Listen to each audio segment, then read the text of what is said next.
एक दिन कुछ अरब के लोगों और मुसलमानों में इस बात पर डिस्कशन हो रही थी कि अरबी ज़बान में सबसे ज़्यादा इस्तेमाल होने वाला लफ्ज़ अलिफ है, जिस पर वहाँ बैठे सब लोगों ने अग्री किया।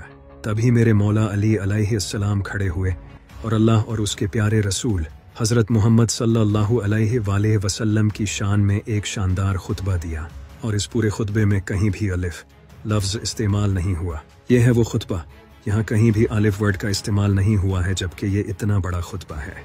आप सोच भी नहीं सकते ये करने के लिए कितनी इंटेलिजेंस चाहिए। लेकिन यहाँ बात हो रही है मौला अली की। इसी तरह इमाम अली अलैहिस्सलाम का एक और कमाल का खुतबा है जिसमें कहीं भी नुक्ते का इस्तेमाल नहीं हुआ। इस खुतबे में कहीं भी नुक्ते वाले लफ्ज़ नहीं हैं, जबकि आधे से ज़्यादा अरबिक अल्फ़ाबेट्स में नुक्ते हैं। इमाम अली अलैहिस्सलाम की इंटेलिजेंस की बहुत से फिलोसोफर्स, साइंटिस्ट्स, ऑथर्स और रिसर्चर्स ने तारीफ़ की है। जॉर्ज जोडक, जो कि क्रिश्चियन पोइट और ऑथर थे, वो इमाम अली अलैहिस्सलाम से इतना इन्फ्लुएंस थे कि उन्होंने इमाम अली अलैहिस्सलाम की ज़िंदगी पर एक किताब लिखी थी। कार्लाइल, जो कि ब्रिटिश एसेइस्ट, हिस्टोरियन और फिलोसोफर थे, उन्होंने अपनी किताब हीरोज़ एंड हीरो वर्शिप में इमाम अली अलैहिस्सलाम की भर भर कर तारीफ़ की है और इमाम अली अलैहिस्सलाम की लीडरशिप क्वालिटीज़ और उनके कैरेक्टर को एम्फेसाइज किया है।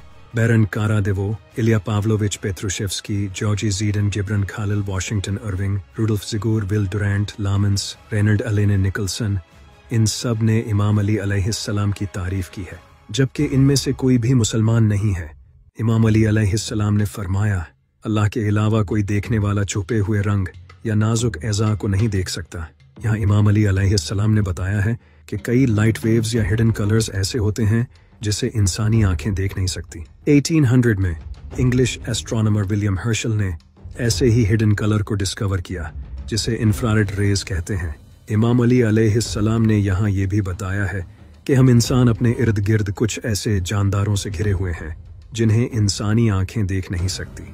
यहाँ इमाम अली अलैहिस्सलाम ने माइक्रो ऑर्गेनिजम्स, वायरसेस, बैक्टीरिया और प्रोटोजोआ की बात की है जिन्हें इंसानी आंखें देख नहीं सकती। माइक्रो ऑर्गेनिजम्स की दुनिया को 17th सेंचुरी में एंटोन वन लीeuwenhoek ने डिस्कवर किया था, जबकि इमाम अली अलैहिस्सलाम ने 1000 साल पहले ही बता दिया था। इसके अलावा इमाम अली अलैहिस्सलाम ने फरमाया, अल्लाह के अलावा हर सुनने वाला हल्की आवाज़ों से बहरा है और बुलंद आवाज़ें उसे बहरा बना देती है और दूर की आवाज़ें भी उससे दूर हो जाती हैं। यहाँ इमाम अली अलैहिस्सलाम ने 3 किस्म की आवाज़ों के बारे में बात की है।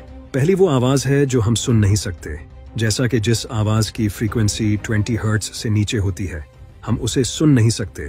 इसे इंफ्रासोनिक साउंड कहते हैं, जो कि हमारी आंख झपकने और खून की गर्दिश की आवाज़ें हैं। दूसरी आवाज़ वो है जो हमें बहरा कर देती है, और जैसा कि आपको पता होगा कि 140 डेसिबल से ज़्यादा की आवाज़ इंसान को बहरा बना सकती है।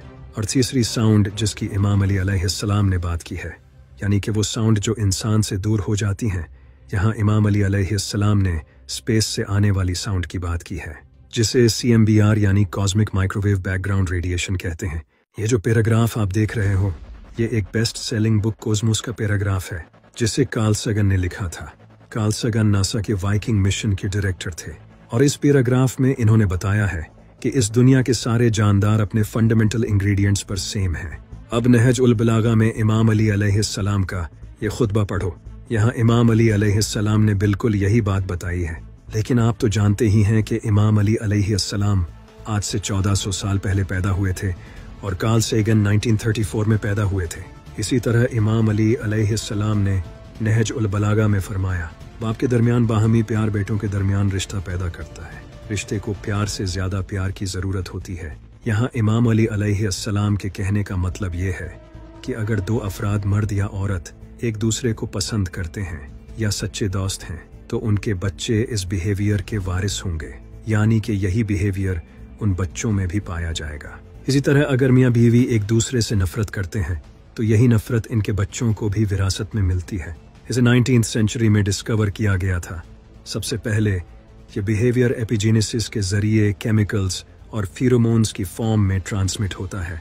इमाम अली अलैहिस्सलाम फरमाते हैं कि बहन भाइयों के दरमियान दुश्मनी वालदीन के दरमियान दुश्मनी की वजह से होती है। इसके अलावा एक और खुतबा में इमाम अली अलैहिस्सलाम ने फरमाया, ज़मीन और आसमान की 7 लेयर्स समंदर से पैदा हुई हैं। आज से 4 डिकेड्स पहले ही मॉडर्न साइंस ने 7 layer theory of the earth atmosphere को एस्टैब्लिश किया है, जो कि troposphere, stratosphere, ozonosphere, mesosphere, thermosphere, ionosphere, exosphere हैं। इमाम अली अलैहिस्सलाम के मुताबिक अर्थ का एटमॉस्फेयर समंदर से ओरिजिनेट हुआ है। आज के सारे जियोलॉजिस्ट इसी सेम थियरी को होल्ड करते हैं और ये रिसर्च अभी तक प्रोसेस में है।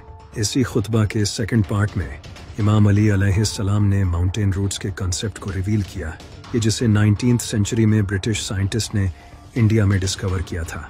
ये सब तो इमाम अली अलैहिस्सलाम के इल्म की एक झलक थी। इसके अलावा इमाम अली अलैहिस्सलाम ने यूनिवर्स की creation, time, physics, mathematics, philosophy जैसे कई सब्जेक्ट्स पर बात की है, जिनके बारे में हम फिर किसी वीडियो में बात करेंगे। अगर हम इमाम अली अलैहिस्सलाम के इल्म पर बात करें तो घंटों की वीडियो बन जाएगी। इमाम अली अलैहिस्सलाम के दौर में जब भी सहाबा को कोई मसला पेश आता तो वो इमाम अली अलैहिस्सलाम से पूछा करते थे। बहुत से लोगों ने मुश्किल सवाल करके इमाम अली अलैहिस्सलाम के इल्म को चैलेंज किया, लेकिन हमेशा से हार उनकी ही हुई। इमाम अली अलैहिस्सलाम ने फरमाया, मेरे सीने में बेपनाह इल्म छुपा है, काश इसे पाने वाला मिल जाता। सोचो कितना कमाल का इल्म होगा मौला अली अलैहिस्सलाम के पास।